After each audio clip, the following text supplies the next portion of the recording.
Krish, thank you so much for coming here. I only learned about you 48 hours ago, and I'm so pleased that you've come to my house because what you're doing is amazing, and I want to help, and I know there's a lot of people out there who want to help as well. So you work for the Sanctuary Foundation, which is a coalition of charities set up to support any refugees that come into this country.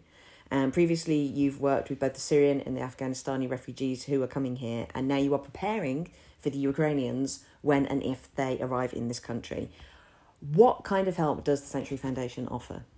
Well, the first and most important thing we're doing at the Sanctuary Foundation is trying to help refugees to actually get here. At the moment, the only people that can come to the UK are close family members from Ukraine.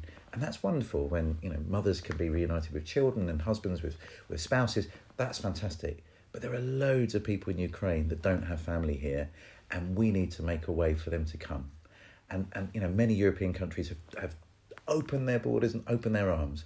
But the only way the government is allowing us to bring people here is if we can find sponsors. So that's why I think the most important thing on your website is there's a button that says pledge. So tell us what happens if you press that button, if you pledge on your website. So if you press pledge on that website, all you're doing is saying you as an individual or a family or a community group or a neighbourhood or a church or a business, you will pledge to support a refugee family if they came here. You would be their sponsor. And that's important because that lets the government know how many people in this country are willing to help Ukrainians if they come over here. Exactly right. Our appetite will determine how ambitious the government will be. And I've been told the government are watching the numbers, because it's all public. And, just this morning we were on 2,000, but this afternoon we've hit 4,000. I would love to see it if we had tens of thousands of people saying, we'll do this, because then we can play a serious role in helping those refugees. So previously, through your charity, the kind of groups that could offer to sponsor refugees coming to this country tended to be groups around churches or businesses that could offer sponsorship. But now you've opened up a new facility that allows any kind of community to offer that kind of support. So, for instance, during the lockdown, most of us joined a WhatsApp group on our streets so we could look after each other. Or most parents will be part of a WhatsApp group for their class or their school. So now you've got a facility where those groups can now talk to each other and offer to sponsor refugees coming to this country. Yes, and that was your idea. I hadn't even thought of it, and it's a brilliant idea because I'm in a WhatsApp group because I want to be involved with my neighbours and help them if they're stuck. And so all we're doing with these community groups is saying we're going to extend the tent. It could be the new Ukrainian family that's going to get our support.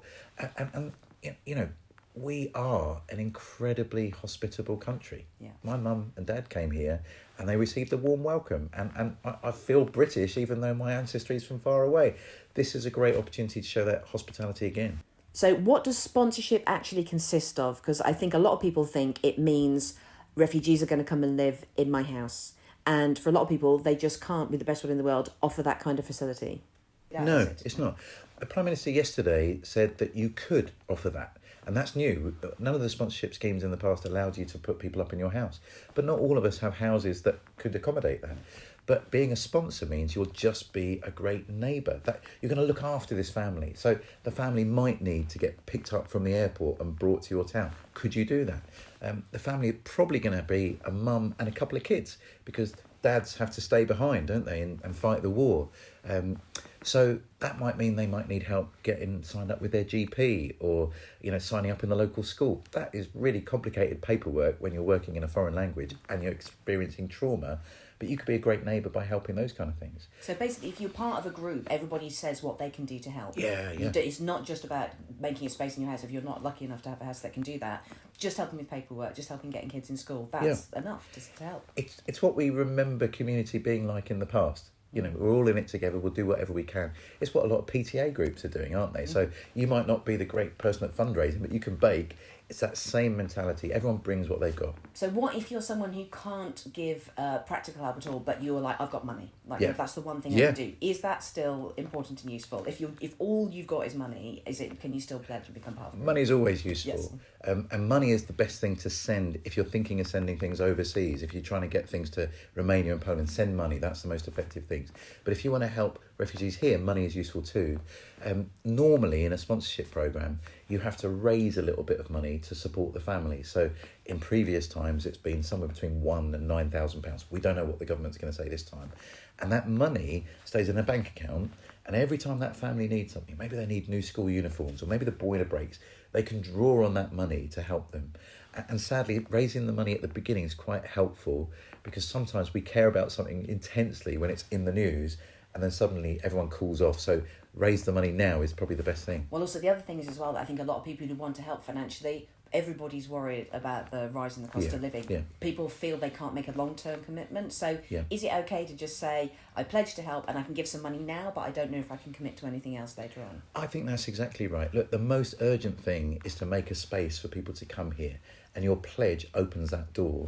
I think once you come to meet people, you tend to, fall in love with them and realise they're not so different after all. And friendships that start often, you're going to be strangers to begin with, can turn into something longer. But the commitment at the moment is, will you help a family to get here? And the government's asking for around 6 months is the kind of the beginning point, and it's up to you if you want to carry on longer than that. Mm-hmm. And in terms of help that isn't, because when we go, I want to help, some of us might be thinking, I've got some stuff I can donate. Like how useful is that? Yeah, so I'd suggest not sending stuff to Ukraine or Poland or Romania. The Red Cross have got an alert out saying, please don't. Mm-hmm. Sadly, even the logistics of trying to get the amount of stuff there is hard, and it could clog up actually the essential stuff that needs to get through.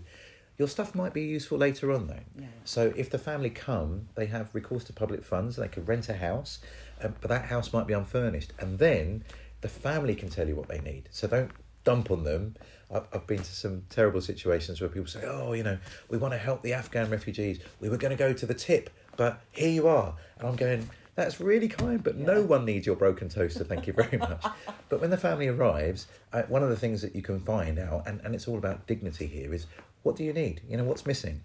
And, if they need a bed, well, your community could actually, maybe someone's got a spare bed. That's when the stuff becomes helpful. So keep it with you now, ready, and let's be generous when they get here. So basically, if you are one of the millions of people who spent the last couple of weeks going, I just want to help, I really want to help, it's go to the website, it's pledge to help, and see if you've got a community group, whether in your church or a business or any of the WhatsApp groups you've got, talk to everybody there and go, can we come together? Shall we form a group that will bring someone over here and sponsor them? That's exactly right. That will be so powerful. And doing it soon matters because the government is designing the programme right now. Yeah. And the more ambitious we are, the more ambitious they will be. Well, that's the thing, is sort of like, one of the things that people perhaps don't realise when you're running an initiative or a charity, it's like in those first couple of weeks, if people want to support now, is worth 5 times the amount of support that it will be even in a week's time. So now. Brilliant. The other really simple thing you could do is just share things on social media. Someone shared my tweet to you and suddenly you're helping, and then suddenly your friends are helping. So the same will happen in your town, in your circle. Share it out there, share the love, let people know that we are for these people. None of us wants to see this war continue any longer than it needs to.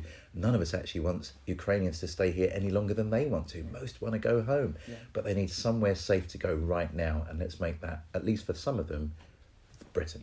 Cool. So in summation, if you can form a group, look in your community, see what community groups you've got, see if you can come together and sponsor someone. If you can't, then definitely pledge and definitely spread and share and retweet the message so that anybody you can help will know what's going on. You got it. You are our honorary ambassador. You're doing a brilliant job. Darling, thank you so much. I know you're the world's busiest man, but thank you so much. Thank you.